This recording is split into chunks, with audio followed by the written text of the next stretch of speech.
Tu es digne, Seigneur Jésus, de recevoir gloire, honneur et pouvoir, car tu créas toutes choses par ta volonté. Elles sont et furent créées.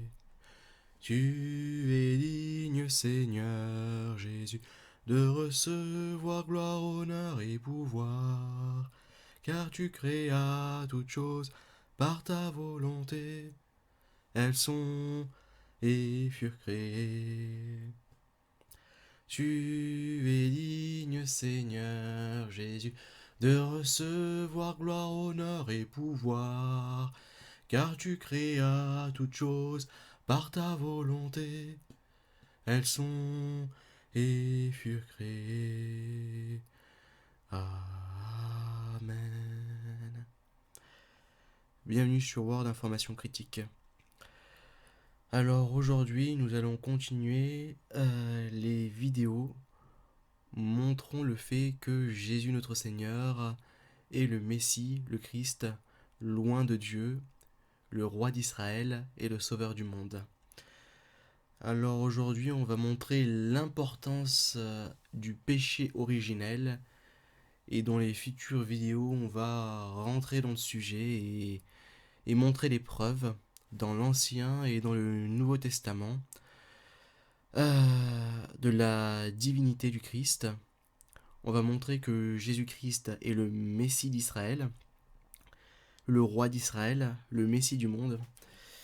Parce qu'il n'y a qu'un seul Messie, qu'un seul loin de Dieu, qu'un seul roi des rois, Jésus notre Seigneur. Et c'est ce qu'on va faire par la grâce de Jésus notre Seigneur. Commençons. Alors, prenons nos Bibles. Allons à la Genèse chapitre 1, verset 1.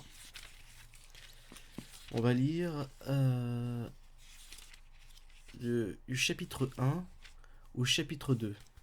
Et on va s'arrêter au verset 4 du chapitre 2. Au commencement, Dieu créa le ciel et la terre. Or, la terre était vide et vague. Les ténèbres couvraient l'abîme, et un souffle de Dieu agitait la surface des eaux. Dieu dit : « Que la lumière soit, et la lumière fut. Dieu vit que la lumière était bonne, et Dieu sépara la lumière et les ténèbres. Dieu appela la lumière jour, et les ténèbres nuit. Il y eut un soir, il y eut un matin, le premier jour. Dieu dit qu'il y ait un firmament au milieu des eaux, et qu'il sépare les eaux d'avec les eaux. Et il en fut ainsi. Dieu fit le firmament qui sépara les eaux qui sont sous le firmament d'avec les eaux qui sont au-dessus du firmament. Et Dieu appela le firmament ciel. Il y eut un soir, et il y eut un matin, deuxième jour. Dieu dit que les eaux qui sont sous le ciel s'amassent en un seul endroit, et qu'apparaisse le continent. Et il en fut ainsi. Dieu appela le continent terre, et la masse des eaux mer. Et Dieu vit que cela était bon. Dieu dit que la terre verdisse de verdure, des herbes portant semences, et des arbres fruitiers donnant sur la terre selon leur espèce des fruits contenant leurs semences. Et il en fut ainsi. La terre produisit de la verdure, des herbes portant semences selon leur espèce, des arbres donnant selon leur espèce des fruits contenant leurs semences, et Dieu vit que cela était bon. Il y eut un soir, il y eut un matin, troisième jour. Dieu dit qu'il y ait des luminaires au firmament du ciel pour séparer le jour et la nuit, qu'ils servent de signes tant pour les fêtes que pour les jours et les années, qu'ils soient des luminaires au firmament du ciel pour éclairer la terre. Et il en fut ainsi. Dieu fit les deux grands luminaires majeurs, le grand luminaire comme puissance du jour, et le petit luminaire comme puissance de la nuit, et les étoiles. Dieu les plaça au firmament du ciel pour éclairer la terre, pour commander au jour et à la nuit, pour séparer la lumière et les ténèbres. Et Dieu vit que cela était bon. Il y eut un soir, il y eut un matin, quatrième jour. Dieu dit Que les eaux grouillent d'un grouillement d'êtres vivants, et que des oiseaux volent au-dessus de la terre contre le firmament du ciel. Et il en fut ainsi. Dieu créa les grands monstres marins et tous les êtres vivants qui glissent. Les eaux les firent grouiller selon leur espèce, et toute la gente ailée selon son espèce, et Dieu vit que cela était bon. Dieu les bénit et dit: Soyez féconds, multipliez, emplissez l'eau des mers, et que les oiseaux multiplient sur la terre. Il y eut un soir, et il y eut un matin. 5e jour. Dieu dit que la terre produise des êtres vivants selon leur espèce, bestiaux, bestioles, bêtes sauvages selon leur espèce. Et il en fut ainsi. Dieu fit les bêtes sauvages selon leur espèce, les bestiaux selon leur espèce, et toutes les bestioles du sol selon leur espèce. Et Dieu vit que cela était bon. Dieu dit: Faisons l'homme à notre image, comme notre ressemblance, et qu'il domine sur les poissons de la mer, les oiseaux du ciel, les bestiaux, toutes les bêtes sauvages, et toutes les bestioles qui rampent sur la terre. Dieu créa l'homme à son image. À l'image de Dieu, il le créa. Hommes et femmes, il les créa. Dieu les bénit et leur dit: Soyez féconds, multipliez, emplissez la terre et soumettez-la. Dominez sur les poissons de la mer, les oiseaux du ciel et tous les animaux qui rampent sur la terre. Dieu dit: Je vous donne toutes les herbes qui portent semences, qui sont sur toute la surface de la terre, et tous les arbres qui ont des fruits portant semences. Ce sera votre nourriture. À toutes les bêtes sauvages, à tous les oiseaux du ciel, et à tout ce qui rampe sur la terre, et qui est animé de vie, je donne pour nourriture toute la verdure des plantes. Et il en fut ainsi. Dieu vit tout ce qu'il avait fait, cela était très bon. Il y eut un soir, il y eut un matin, soir et matin, 6e jour. Ainsi furent achevés le ciel et la terre, avec toutes leurs armées. Au 7e jour, Dieu avait terminé tout l'ouvrage qu'il avait fait, et le 7e jour, il chôma, après tout l'ouvrage qu'il avait fait. Dieu bénit le 7e jour et le sanctifia, car il avait chômé après tout son ouvrage de création. Telle fut l'histoire du ciel et de la terre quand ils furent créés. Alors, maintenant que nous avons lu de Genèse 1 à chapitre 2, que nous avons lu de la Genèse chapitre 1 au chapitre 2 verset 4, nous allons lire à partir du chapitre 2 verset 15.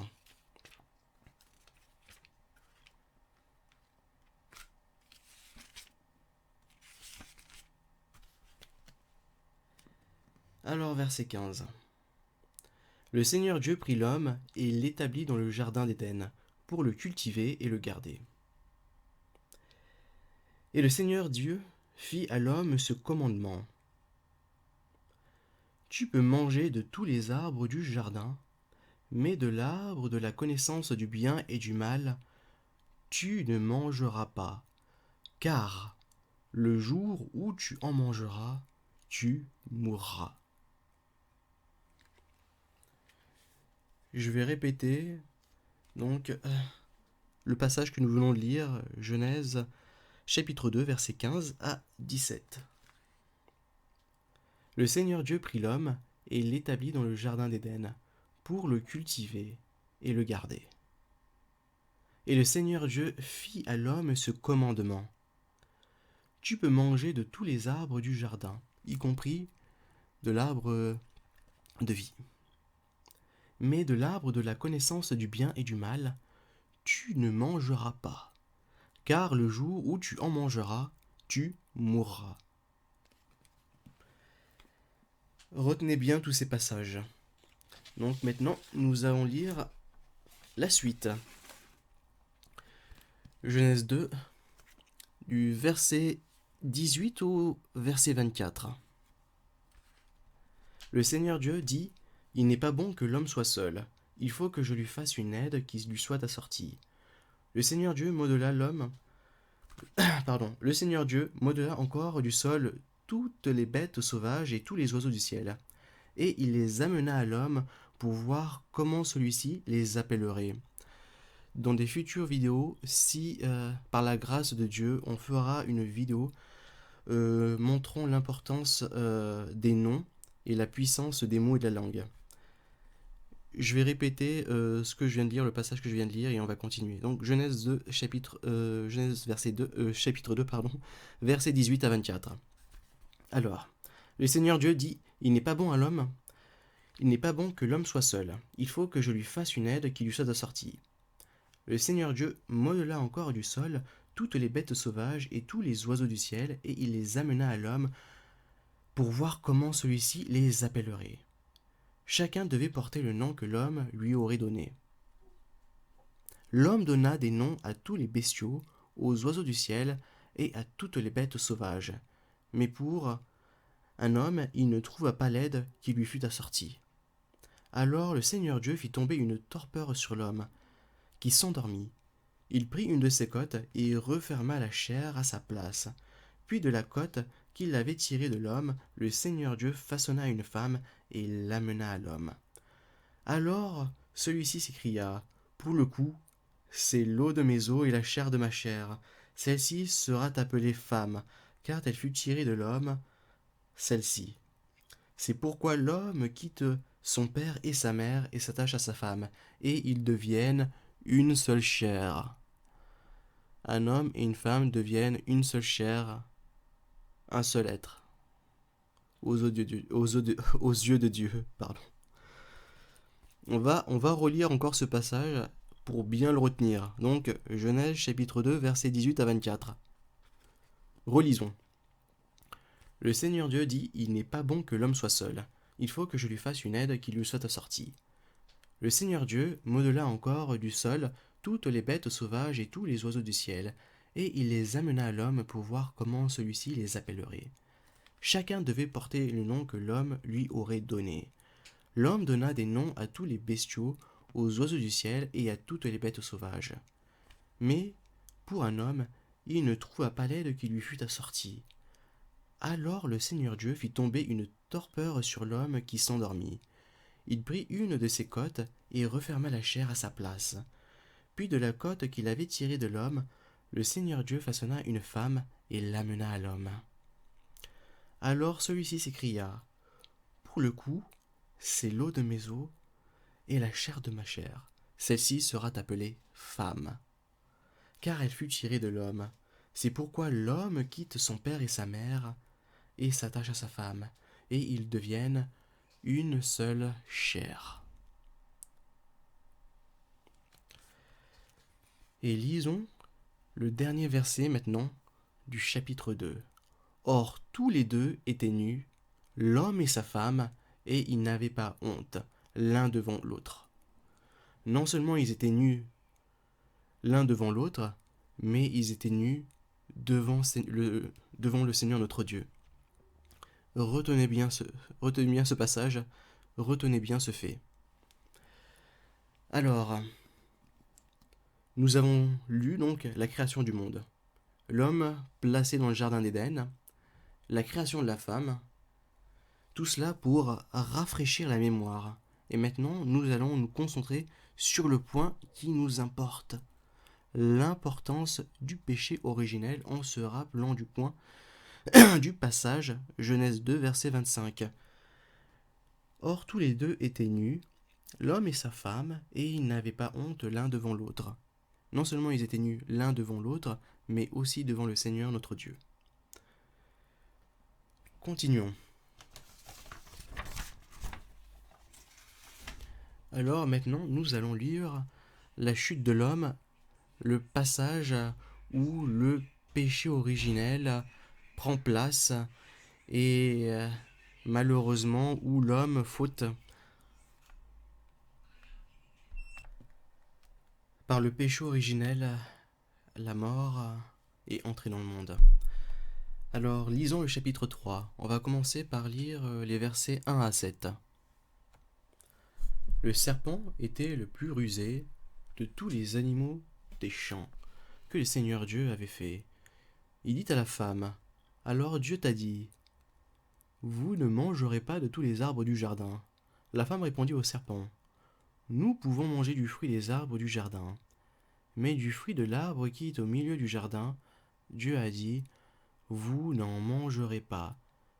Vous n'y toucherez pas, sous peine de mort. » Le serpent répliqua à la femme, « Pas du tout, vous ne mourrez pas. Mais Dieu sait que, le jour où vous en mangerez, vos yeux s'ouvriront et vous serez comme des dieux, qui connaissent le bien et le mal. » La femme vit que l'arbre était bon à manger et séduisant à voir, et qu'il était cet arbre désirable pour acquérir le discernement. Elle prit de son fruit et mangea. Elle en donna aussi à son mari, qui était avec elle, et il en mangea. Alors, premier commentaire, quand on parle du serpent, bien sûr on ne parle pas de l'animal, on parle ici de notre ennemi, de Satan, du tentateur, du diable. Dans l'Apocalypse, chapitre 20, verset 2, on appelle le diable notre ennemi, on l'appelle cet être infâme. Citation, là je vous donne ce qui est écrit dans l'Apocalypse chapitre 20, verset 2. On appelle le diable le dragon, l'antique serpent, le diable Satan. Donc un des noms donc, du diable de notre ennemi, c'est donc le serpent, l'antique serpent, le dragon, Satan le tentateur. Donc premier commentaire. Deuxièmement, ici on voit que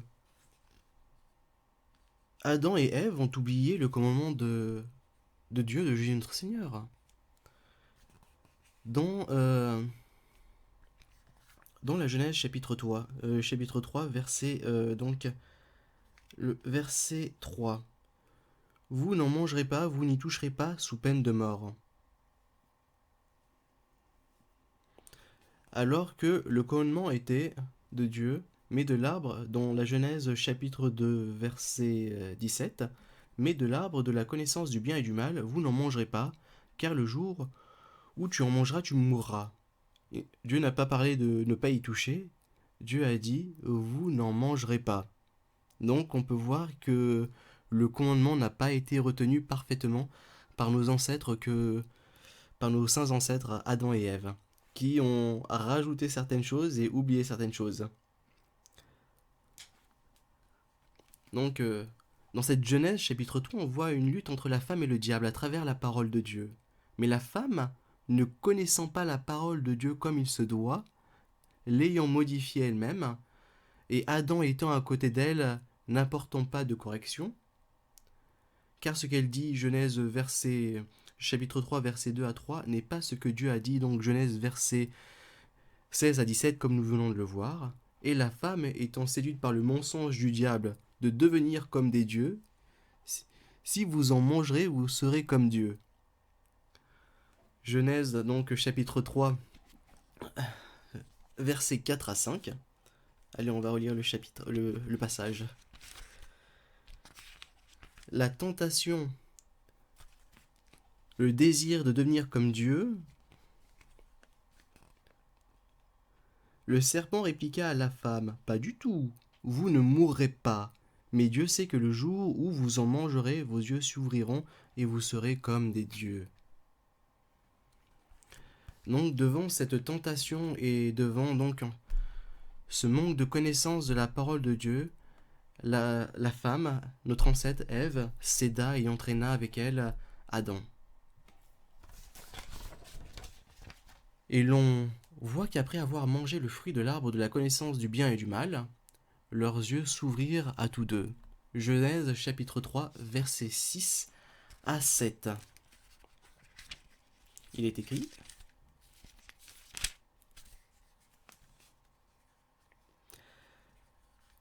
La femme vit que l'arbre était bon à manger et séduisant à voir, et qu'il était cet arbre désirable pour acquérir le discernement. Elle prit son fruit et en mangea. Elle en donna aussi à son mari qui était avec elle, et il en mangea. Alors leurs yeux s'ouvrirent à tous deux, et ils connurent qu'ils étaient nus. Donc en mangeant ce fruit, ils ont acquis une connaissance. Avant, ils étaient aveugles, ils ne voyaient pas, ils ne comprenaient pas, ils ne savaient pas. Après avoir mangé le fruit de la connaissance du bien et du mal, leurs yeux s'ouvrirent, et leurs yeux s'ouvrirent, ils ont acquis une connaissance, acquis un savoir. Auparavant, donc, dans Genèse chapitre 2, verset 25, le, le petit passage que je vous avais dit de retenir, on va le relire. Or, tous deux étaient nus, l'homme et sa femme, et ils n'avaient point honte l'un devant l'autre. Donc, avant, ils n'avaient point honte, ils étaient tous nus l'un devant l'autre, ils n'avaient pas honte, ils étaient nus devant le Seigneur, et le Seigneur ne les jugeait pas. Après avoir mangé le fruit, leurs yeux s'ouvrirent, ils ont acquis une connaissance, un savoir, et leurs yeux s'ouvrirent, et ils connurent qu'ils étaient nus, et ils firent quoi? Ils cousirent des feuilles de figuier, et se firent des pagnes. Donc l'homme et sa femme étaient nus, et ils n'avaient point honte, l'un devant l'autre. Maintenant, ils ont tellement honte qu'en Inde, ils se font des vêtements en feuilles de figuier. Auparavant, ils étaient nus devant Dieu, sans subir sa justice, sans subir sa punition, sans être dans la honte. Maintenant, ils sont dans la honte et la peur, comme nous allons le voir en continuant la lecture, Genèse, chapitre 3, versets 8 à 11. Alors, après donc s'être fait des vêtements en feuilles de figuier, ils entendirent le pas du Seigneur qui se promenait dans le jardin à la brise du jour, et l'homme et sa femme se cachèrent devant le Seigneur parmi les arbres du jardin. Le Seigneur Dieu appela l'homme. Où es-tu, dit-il. J'ai entendu ton pas dans le jardin. Répondit l'homme. J'ai eu peur parce que je suis nu, et je me suis caché. Il reprit. Et qui t'a appris que tu étais nu? Tu as donc mangé de l'arbre dont je t'avais défendu de manger. On va relire ce passage avant de continuer. Ils entendirent le pas du Seigneur qui se promenait dans le jardin, dans le jardin à la brise du jour. Et l'homme et sa femme se cachèrent devant le Seigneur Dieu parmi les arbres du jardin. Le Seigneur Dieu appela l'homme. Où es-tu, dit-il. J'ai entendu ton pas dans le jardin, répondit l'homme. J'ai eu peur, parce que je suis nu, et je me suis caché. Il reprit. Et qui t'a appris que tu étais nu? Tu as donc mangé de l'arbre dont je t'avais défendu de manger. Alors, l'homme a peur parce qu'il est nu, il s'est caché. Puis vient la punition de Dieu pour la transgression. Mais dans cette punition, nous pouvons voir la rédemption future. Dans cette punition, on peut voir le salut futur, la restauration de l'homme, qui est à venir en Jésus notre Seigneur. Continuons la lecture.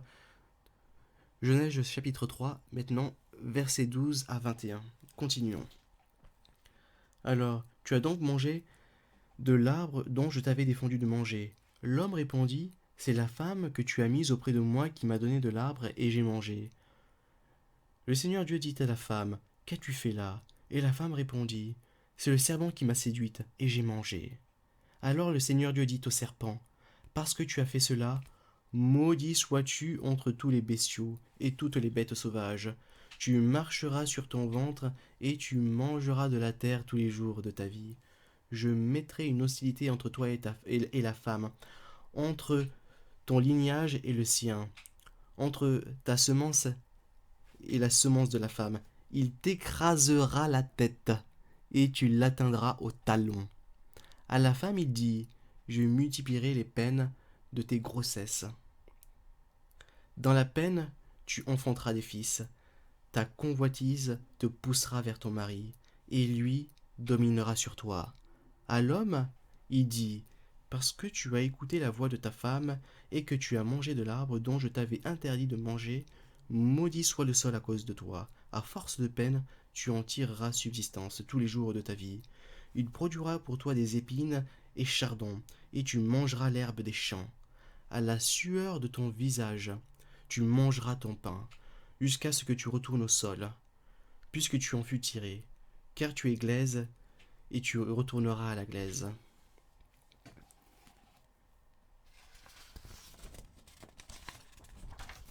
L'homme appela sa femme Ève, parce qu'elle fut la mère de tous les vivants. Le Seigneur Dieu fit à l'homme et à sa femme des tuniques de peau et les en vêtit. Donc ici on voit que Dieu vêtit l'homme et sa femme, les couvre.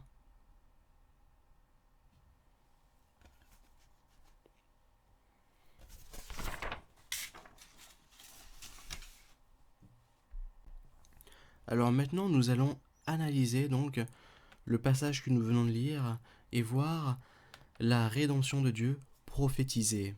Genèse chapitre 3 verset 15.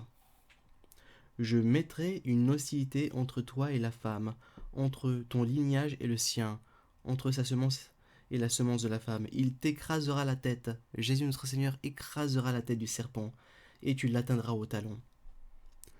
Dans ce chapitre est déjà prophétisé les futurs événements, la restauration de l'homme, le salut de l'homme, et la victoire que nous avons en Jésus notre Seigneur, qui écrase la tête du diable. Le diable fut écrasé à la croix une fois et pour toutes. Le diable est déjà vaincu. Amen. Et maintenant, allons donc à la Genèse chapitre 3, versets 20 et 21. L'homme appela sa femme Ève, parce qu'elle fut la mère de tous les vivants. Le Seigneur Dieu fit à l'homme et à sa femme des tuniques de peau et les en vêtit. Donc là, on voit que le Seigneur vêtit les hommes, vêtit Adam et Ève, vêtit l'homme et sa femme de vêtements corrects, parce que les vêtements sûrement en feuilles de figuier, c'était pas, on va dire, c'était pas la meilleure solution. Mais surtout, on voit que avant, Dieu avait permis à l'homme et à sa femme, qui étaient des êtres vivants qui venaient juste d'être, de naître, leur avait les traiter comme des enfants. Et maintenant, en fait, maintenant que qu'Adam et Ève ont acquis la connaissance du bien et du mal, Dieu, en fait, Dieu les vêtit. Il y a quelque chose, comment dire, quelque chose qui a changé et on va voir ça plus tard. Donc maintenant, continuons la lecture du chapitre 3 de la Genèse. Donc à partir de là où on s'est arrêté, continuons à partir du chapitre 22. Allez. Puis le Seigneur Dieu dit, voilà que l'homme est devenu comme l'un de nous, pour connaître le bien et le mal, qu'il n'étende pas maintenant la main et ne cueille aussi de l'arbre de vie, n'en mange et ne vive pour toujours. Et le Seigneur Dieu le renvoya du jardin d'Éden pour cultiver le sol d'où il avait été tiré.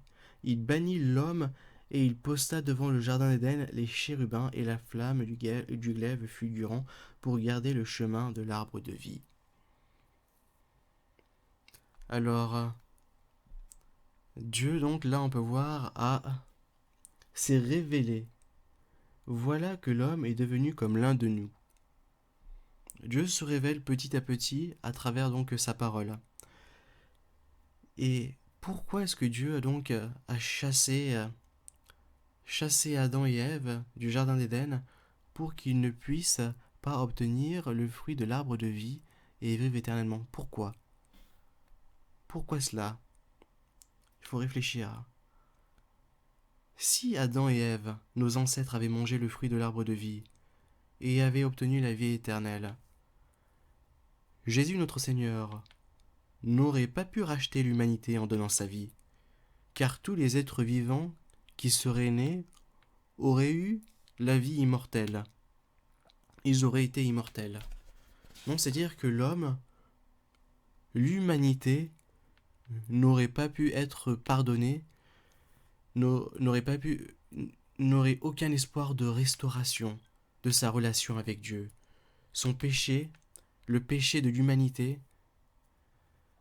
le salut de l'homme n'aurait pas pu venir. l'homme et l'humanité auraient été condamnés à la seconde mort sans espoir de la vraie vie éternelle en Jésus notre Seigneur. Car on peut dire que la seconde mort, la vraie mort, l'étang de feu, je vais vous en parler maintenant, allez. Car les hommes, donc, en la seconde mort, est-ce que vous pensez que les hommes, dans la seconde mort, ne sont pas vivants?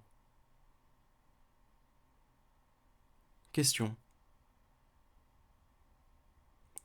On va lire donc le chapitre de l'Apocalypse, chapitre 20, verset 11 à la fin. Allez, on va voir si les hommes, dans la seconde mort, dans l'étang de feu, on va voir s'ils sont vivants ou pas. S'ils sont vivants éternellement dans l'étang de feu. Voyons cela, allons. Apocalypse chapitre 20, verset 11 à la fin.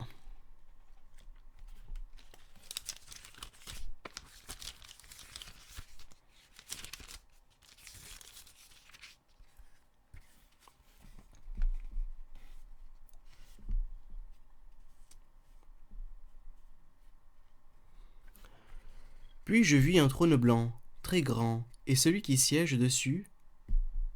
Le ciel et la terre s'enfuirent de devant sa face, sans laisser de traces.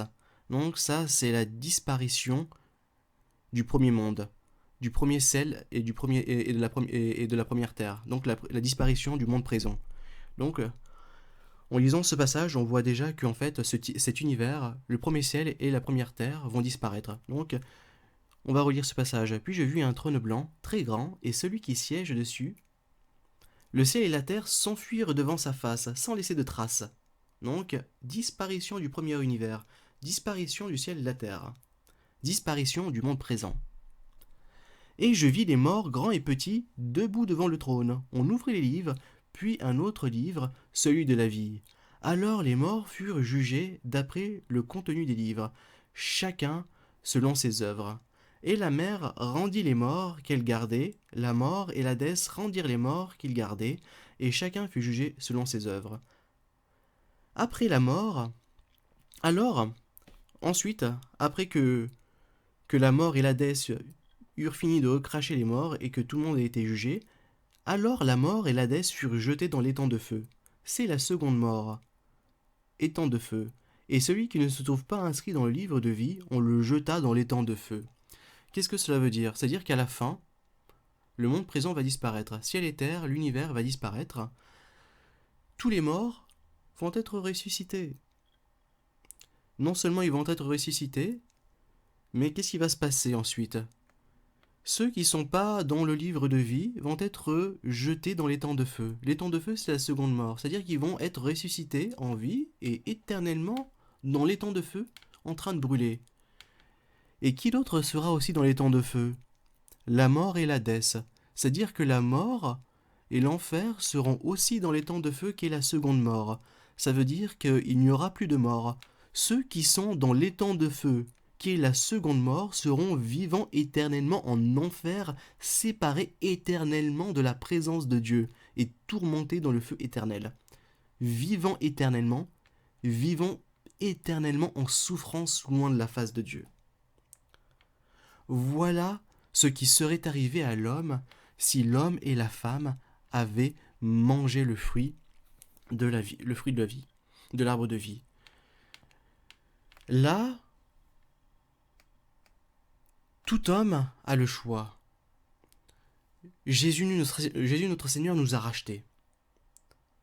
Donc là, nos péchés sont effacés. Il suffit juste de croire en Jésus notre Seigneur et nous avons droit à la vie éternelle, droit à la restauration de notre relation avec Dieu, avec Jésus notre Seigneur, par l'intermédiaire de Jésus notre Seigneur. Nous avons cette relation avec Dieu notre Père, qui avait été rompue par le péché originel. Si Adam et Ève avaient mangé le fruit de l'arbre de vie, cette restauration, ce salut qui a été apporté par Jésus notre Seigneur à la croix en donnant sa vie, n'aurait pas pu se faire, et l'humanité entière aurait été condamnée à la seconde mort. Mais là, seuls ceux qui choisissent la seconde mort iront à la seconde mort. Ceux qui choisissent la vie éternelle en Jésus notre Seigneur ont la vie éternelle. Donc là, l'humanité n'est plus condamnée. L'humanité a le choix. Si Adam et Ève avaient mangé le fruit, l'humanité n'aurait aucun choix, ils auraient été condamnés au feu éternel, à la seconde mort, à l'étang de feu. Mais comme ils n'ont pas mangé ce fruit, l'humanité a le choix. Dieu a donné le choix. Mais non, on a le choix. On n'est plus condamné au feu éternel. On croit en Jésus notre Seigneur. On garde le témoignage de Jésus notre Seigneur. On garde les commandements de Jésus notre Seigneur. Et nous avons à la vie éternelle en Jésus notre Seigneur. Et ceux qui choisissent de rejeter donc ce don gratuit à la vie éternelle que Jésus notre Seigneur et Dieu notre Père, que le Saint-Esprit nous a fait, se condamnent eux-mêmes au feu éternel, à la seconde mort, à l'étang de feu. Donc, ce que nous venons de voir, c'est que les hommes, durant la seconde mort, la vraie mort, celle qui compte, seront vivants éternellement dans l'étang de feu, dans le feu éternel. Et même la mort aussi sera dans ce feu. Personne ne mourra plus jamais. Ils seront vivants éternellement dans le feu éternel, en train d'être tourmentés, loin de la présence de Dieu. Comme nous l'avons vu donc, Apocalypse chapitre 20, verset 11 à la fin. Si Dieu avait permis à Adam et Ève, comme nous l'avons vu, de devenir éternel, d'avoir la vie éternelle, toute l'humanité aurait fini dans les temps de feu. Il n'y aurait eu aucun homme qui aurait pu avoir la vraie vie éternelle avec les vrais corps incorruptibles que nous, chrétiens, allons recevoir par la grâce de notre Seigneur lors du retour de Jésus notre Seigneur. Parce qu'il y a différence. Il y a une différence entre vie éternelle et vie éternelle. Il y a ceux qui seront dans les temps de feu, éternellement en train de souffrir, qui ne mourront pas, ils auront la vie éternelle. Et il y a nous, chrétiens, qui avons la vie éternelle par la grâce de Jésus notre Seigneur. Et il est écrit que lorsque Jésus notre Seigneur reviendra, nous aurons des corps qui seront comme le corps de Jésus notre Seigneur. Des corps immortels et incorruptibles. Et pour cela, il suffit juste de lire 1 Corinthiens chapitre 15. Allons-y.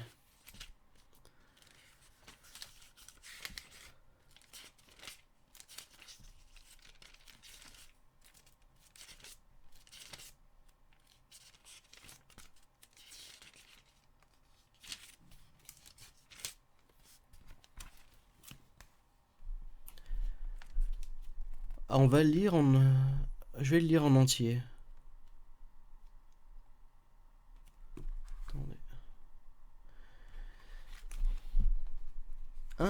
Premier épître aux Corinthiens, donc 1 Corinthiens chapitre 15.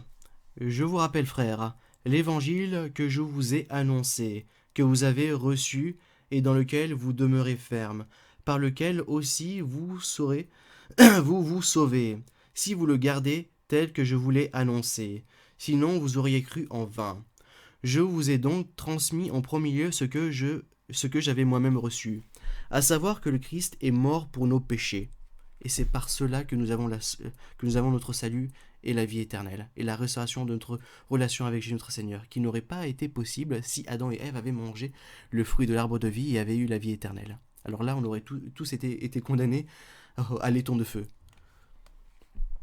Donc, reprenons à partir du chapitre 3. Je vous ai donc transmis en premier lieu ce que j'avais moi-même reçu, à savoir que le Christ est mort pour nos péchés, selon les Écritures, qu'il a été mis au tombeau, qu'il est ressuscité le 3e jour, après avoir écrasé le crâne du diable et avoir pris toute autorité sur le diable que le diable avait volé.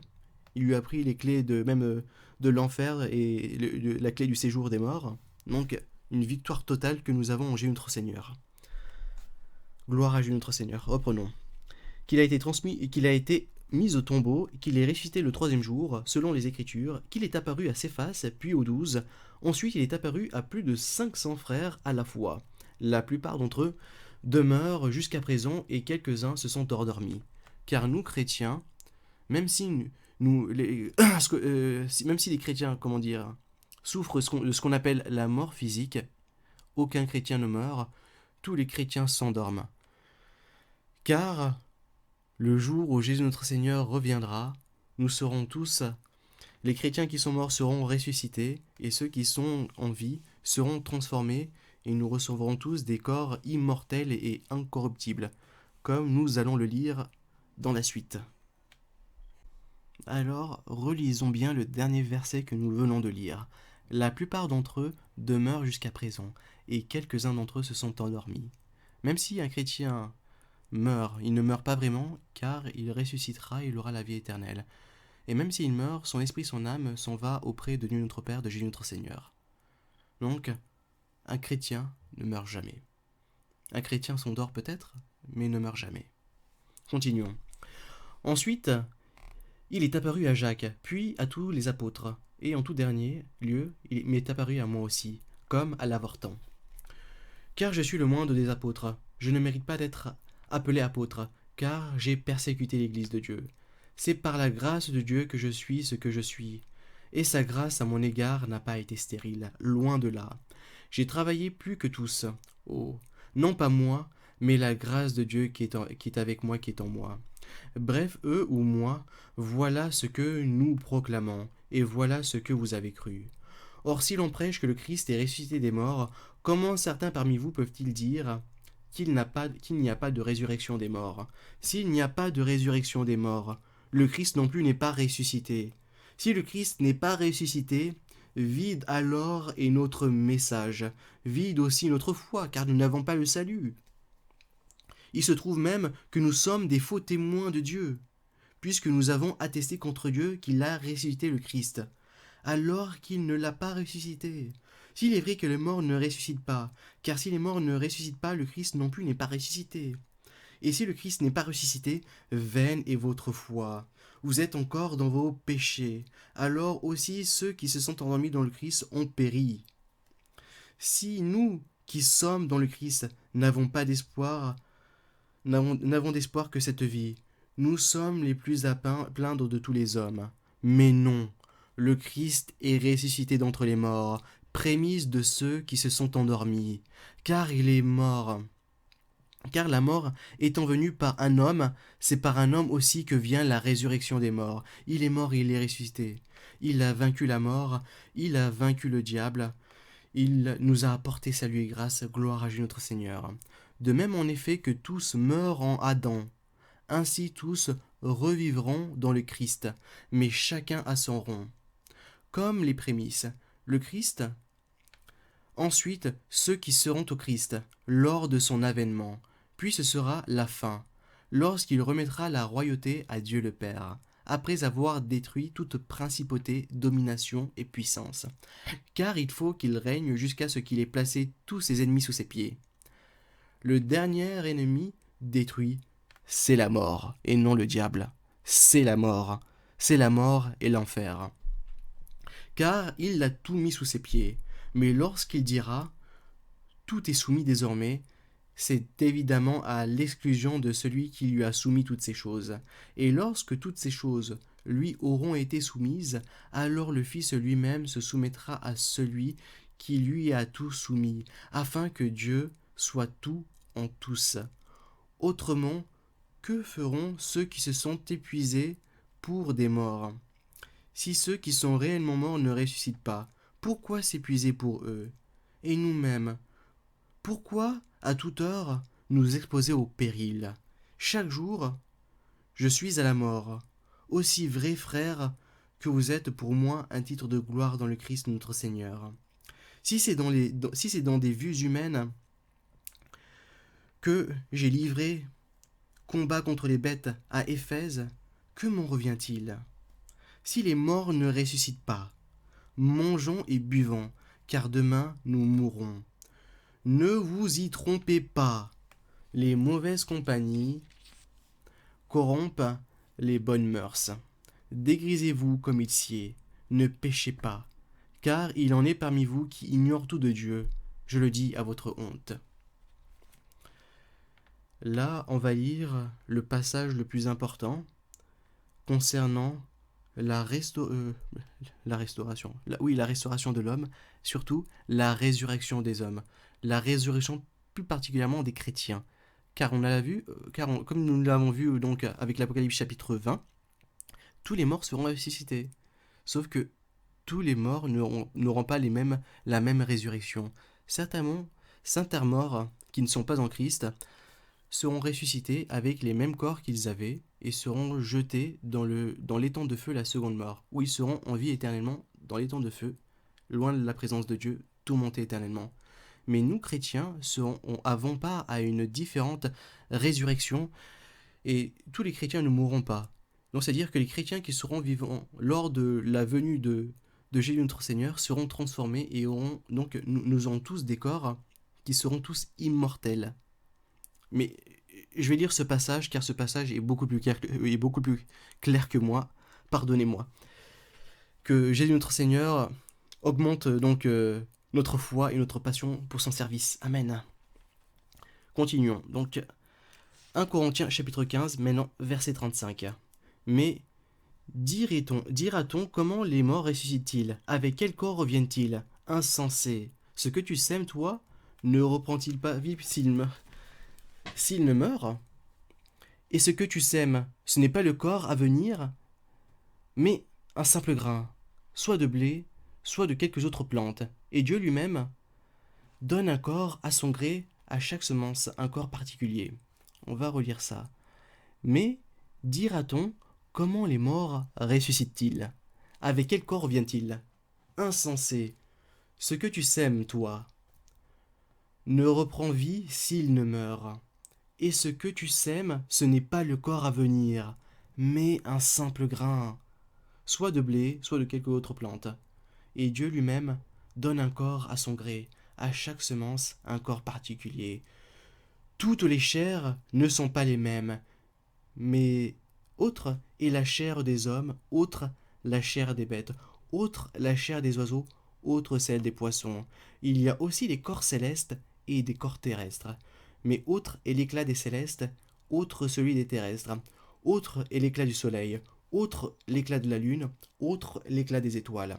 Une étoile même diffère en éclat d'une autre. Ainsi en va-t-il de la résurrection des morts. On a semé dans la corruption, on ressuscite dans l'incorruptibilité. On est semé dans l'ignominie, on ressuscite dans la gloire. On est semé dans la faiblesse, on ressuscite dans la force. On est semé corps psychique, on ressuscite corps spirituel. S'il y a un corps psychique, il y a aussi un corps spirituel. Les morts qui ne sont pas chrétiens et qui iront dans l'étang de feu, eux garderont leur corps psychique. Et leurs corps psychiques seront éternels et brûleront éternellement dans le feu éternel, loin de la présence de Dieu. Mais nous, chrétiens, ceux qui sont morts et ceux qui seront vivants, allons recevoir un corps spirituel. Comme donc nous avons vu, nos corps maintenant sont une semence. Et ce que nous semons n'est pas ce que nous récolterons. Alors, reprenons. S'il y a un corps psychique, il y a aussi un corps spirituel. C'est ainsi qu'il est écrit. Le premier homme, Adam, a été fait âme vivante. Le dernier Adam, esprit vivifiant. Ce n'est pas le spirituel qui paraît d'abord, c'est le psychique, puis le spirituel. Le premier homme, issu du sol, est terrestre. Le second, lui, vient du ciel. Tel a été le terrestre, tels seront aussi les terrestres. Tel le céleste, tels seront aussi les célestes. Et de même que nous avons porté l'image du terrestre, nous porterons aussi l'image du céleste. Nous qui, par la grâce de Dieu, de Jésus notre Seigneur, avons reçu salut et paix avec Dieu notre Père. Nous porterons aussi l'image du céleste. Continuons. Je l'affirme, frères, la chair et le sang ne peuvent hériter du royaume de Dieu, ni la corruption hériter de l'incorruptibilité. Oui, je vais vous dire un mystère. Nous ne mourrons pas tous, mais tous nous serons transformés en un instant, en un clin d'œil, au son de la trompette finale, car elle sonnera la trompette de l'Apocalypse, la trompette finale. Et les morts ressusciteront incorruptibles. Nous, chrétiens, qui vivons dans la grâce de Jésus notre Seigneur, seront ressuscités incorruptibles avec des corps spirituels différents de nos corps présents. Continuons en un instant, en un clin d'œil, au son de la trompette finale, car elle sonnera la trompette finale, et les morts ressusciteront incorruptibles, et nous serons transformés. Il faut en effet que cet être corruptible revête l'incorruptibilité, que cet être mortel revête l'immortalité. Quand donc cette corruptibilité, quand donc cet autre, excusez-moi, quand donc cet être corruptible aura revêtu l'incorruptibilité et que cet être mortel aura revêtu l'immortalité, alors s'accomplira la parole qui est écrite. La mort a été engloutie dans la victoire. La mort, je le répète, a été engloutie dans la victoire. Où est-elle la mort? Où est-elle, ô mort, ta victoire? Où est-il, ô mort, ton aiguillon? L'aiguillon de la mort, c'est le péché, et la force du péché, c'est la loi. Mais grâce soit à Dieu, qui nous donne la victoire par notre Seigneur Jésus-Christ. Notre plus grand ennemi, autre que le diable. Parfois même je pense que plus grand que le diable, c'est la mort. Il n'y aura plus de mort. Nous ne serons plus jamais séparés de la présence de Dieu. Nous serons éternellement dans la présence de Dieu. Non seulement nous serons vivants physiquement, nous aurons des corps psychiques qui seront incorruptibles, immortels, qui seront dans la force, qui n'auront plus aucune faiblesse et qui ne seront plus soumis au péché, mais qui seront soumis à l'Esprit de Dieu. Non seulement cela, mais nous serons en vie car Dieu est vie. Nous serons en vie, nous serons dans la présence éternelle de Dieu. Ceux qui iront dans l'étang de feu, ceux qui souffriront la seconde mort, auront à souffrir deux morts. C'est ils garderont les corps présents, les corps présents éternellement et en train de brûler dans l'étang de feu éternellement. Mais en plus, ils seront séparés éternellement de la présence de Dieu. Ils sont morts deux fois, physiquement et spirituellement. Relisons le passage. La mort a été engloutie dans la victoire. Où est-elle, ô mort, ta victoire? Où est-il, ô mort, ton aiguillon? L'aiguillon de la mort, c'est le péché, et la force du péché, c'est la loi. Mais grâce soit à Dieu qui nous donne la victoire par notre Seigneur Jésus-Christ. Ainsi donc, mes frères bien-aimés, montrez-vous fermes, inébranlables en progrès dans l'œuvre du Seigneur, sachant que votre labeur n'est pas en vain dans le Seigneur. Amen. Donc, nous avons vu maintenant que, à la fin, il n'y aura plus aucune mort. Même ceux qui seront dans l'étang de feu, dans le feu éternel, seront vivants éternellement dans le feu éternel. Nous avons vu que chrétiens, ceux qui sont avec Jésus-Christ et ceux qui ne sont pas avec Jésus-Christ, n'auront pas les mêmes corps. Et nous avons vu que nous, chrétiens, serons éternellement de la présence de Dieu, alors que ceux qui refusent de recevoir le salut en Jésus notre Seigneur, car c'est eux-mêmes qui le refusent et c'est eux-mêmes qui se condamnent, seront séparés éternellement de la présence de Dieu dans l'étang de feu, qui est la seconde mort, la véritable mort, la mort qu'il faut craindre. Continuons.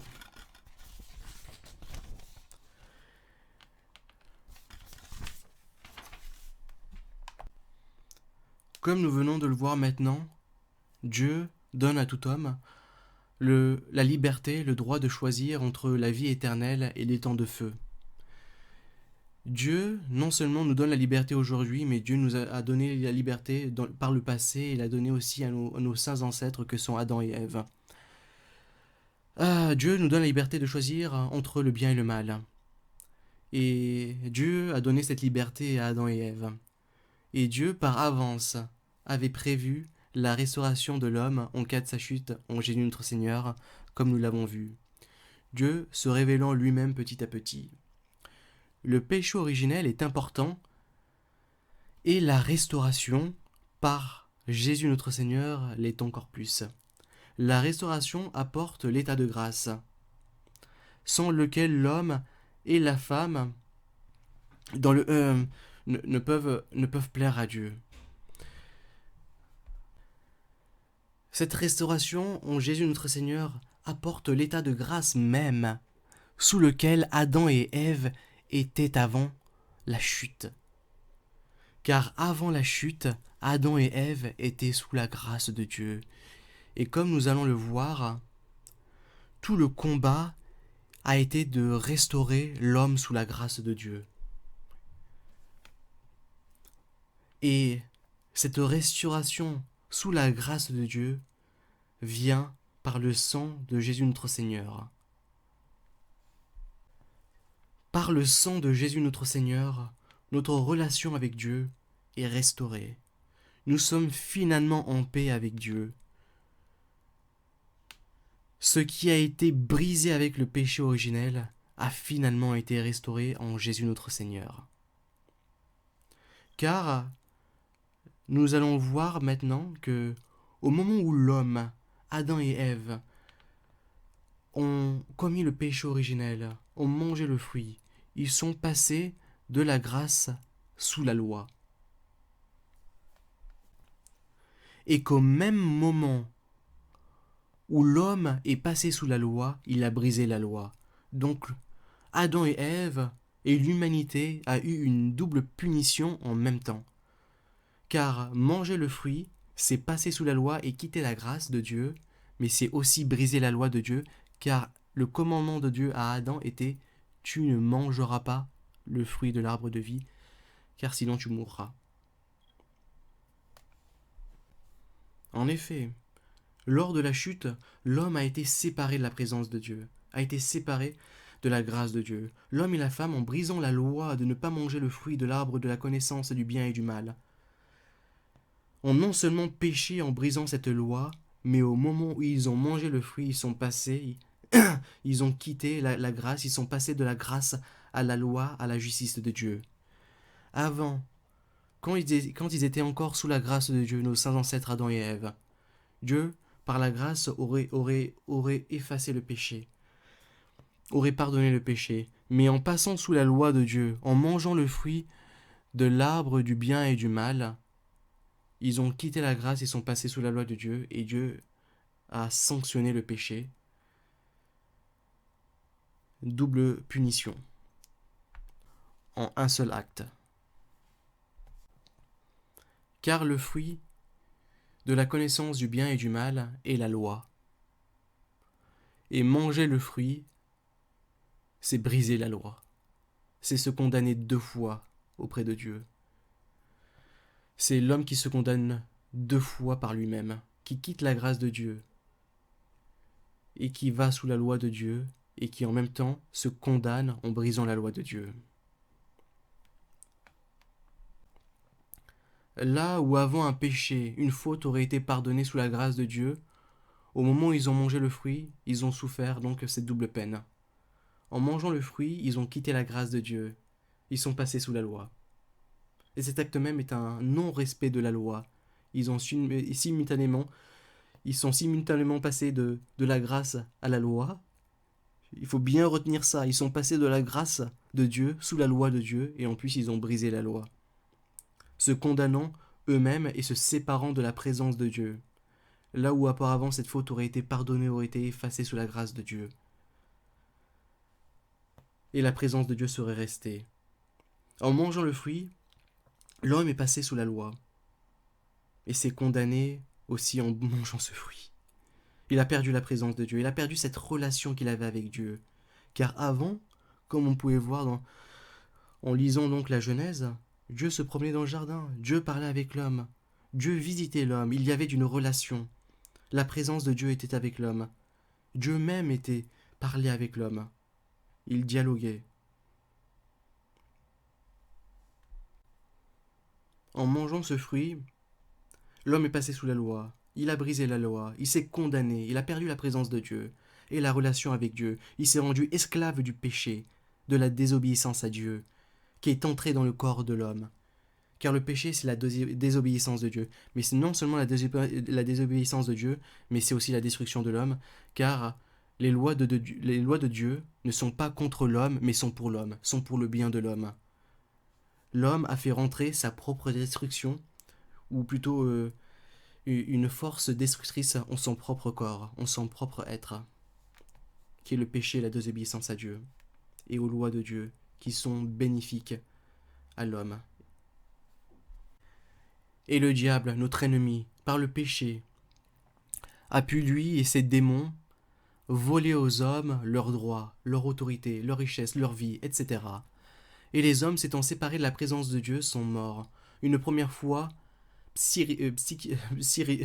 excusez-moi, spirituellement. Car Jésus, notre Dieu, notre Seigneur, est la vie. Et la séparation de Dieu, c'est la mort. C'est une première mort. Puis la mort physique est arrivée.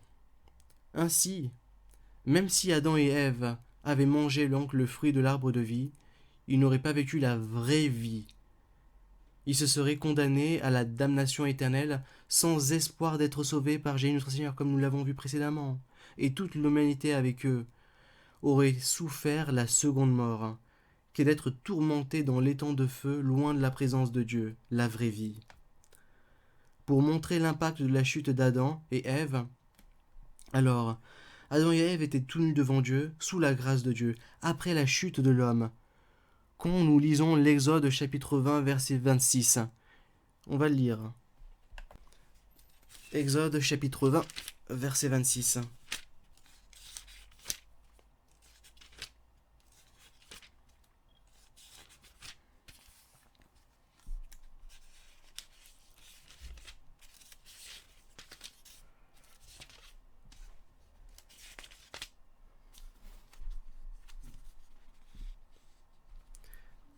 Alors, qu'est-il écrit? Il est écrit « Tu ne monteras pas mon autel par des marches pour n'y pas laisser voir ta nudité. » Relisons le verset. Genèse, chapitre 20, verset 26. « Et tu ne monteras pas mon autel par des marches pour n'y pas laisser voir ta nudité. » Auparavant, lorsque Adam et Ève étaient sous la grâce de Dieu, ils étaient nus devant Dieu et Dieu leur pardonnait. Mais maintenant que l'humanité est passée sous la loi, cette nudité est passible de mort, est un crime.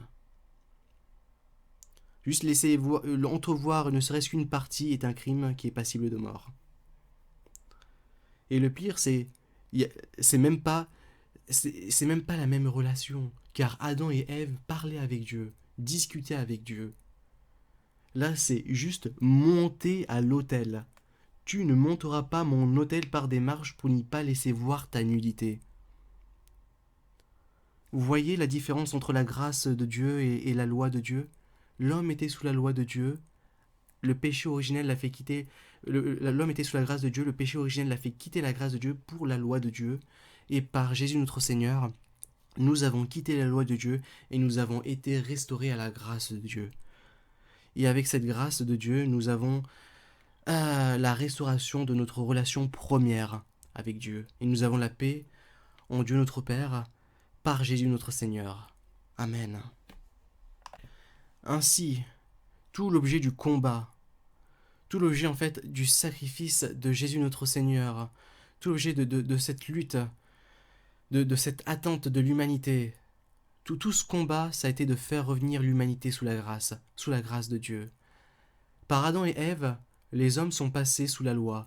Par Jésus notre Seigneur, les hommes sont repassés de la loi à la grâce de Dieu, ayant une complète restauration de leur relation avec Dieu à travers le Christ Jésus, notre Sauveur et Maître. Jésus notre Seigneur nous a couverts avec son sang précieux.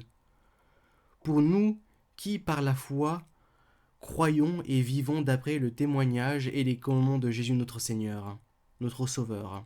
Notre nudité est couverte par le sang de Jésus notre Seigneur.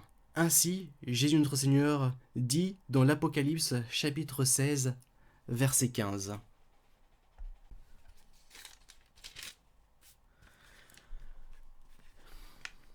Voici que je viens comme un voleur. Heureux celui qui veille et garde ses vêtements pour ne pas aller nu et laisser voir sa honte. Je répète, Apocalypse chapitre 16, verset 15. Voici que je viens comme un voleur.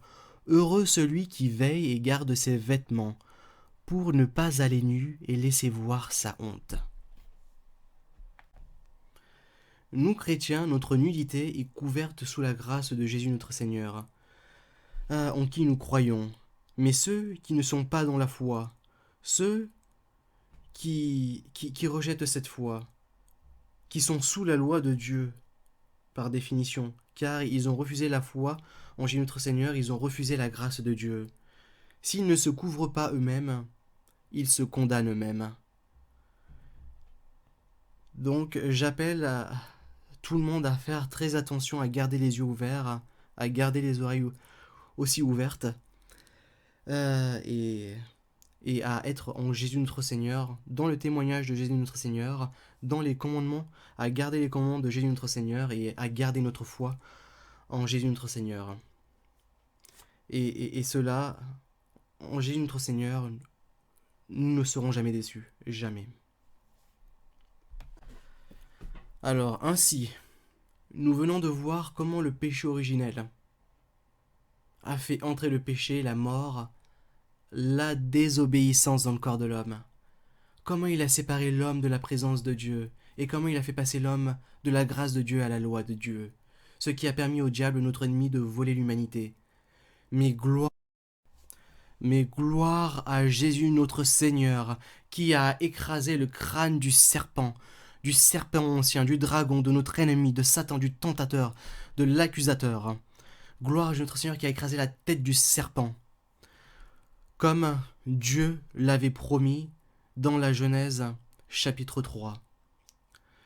Dans ses punitions, Dieu avait déjà préparé le salut et la restauration de l'homme. Dieu, par avance, avait déjà préparé notre salut, avait déjà préparé un monde meilleur que le monde présent, le monde à venir, avait déjà préparé le nouveau ciel, la nouvelle terre, la nouvelle Jérusalem, le monde à venir avant même le monde présent. Gloire à Jésus notre Seigneur. Car Genèse chapitre 3, verset 15, je mettrai une hostilité entre toi et la femme, entre ton lignage et le sien, entre sa semence et la semence de la femme. Il t'écrasera la tête. Jésus notre Seigneur a écrasé la tête, comme Dieu nous l'avait dit, comme Jésus notre Seigneur l'avait dit. Jésus notre Seigneur est venu à écraser la tête du serpent, à restaurer notre relation avec Dieu notre Père, par son sacrifice, par son don précieux. Gloire à Jésus notre Seigneur, au Saint-Esprit, à Dieu notre Père. Amen. Gloire à Jésus notre Seigneur, qui nous a fait passer de la loi de Dieu à la grâce de Dieu, et qui a restauré notre relation avec Dieu notre Père, et qui a restauré tout ce que le diable nous avait volé. Gloire à Dieu Christ Jésus, éternellement, au siècle des siècles. Amen. Alors maintenant, là, nous venons de finir notre étude sur l'importance du péché originel. Nous avons vu donc l'importance du péché originel en le fait qu'il nous a fait quitter donc la grâce de Dieu pour la loi de Dieu. Et nous avons vu donc l'œuvre merveilleuse qui est la grâce de Dieu à travers Jésus notre Seigneur, qui nous fait repasser de la loi de Dieu à la grâce de Dieu, et qui restaure notre relation avec Dieu et qui nous donne la vie éternelle, la vie en abondance en Jésus notre Seigneur. Alors dans les prochaines vidéos, nous allons enfin commencer donc le travail, notre étude, et montrer dans l'Ancien Testament et dans le Nouveau les preuves que Jésus notre Seigneur est le Messie, le Christ, loin de Dieu, Dieu avec nous. Par la grâce de Jésus notre Seigneur. Amen. Gloire à Jésus notre Seigneur, gloire au Saint-Esprit, gloire à Dieu notre Père, au nom de Jésus. Amen.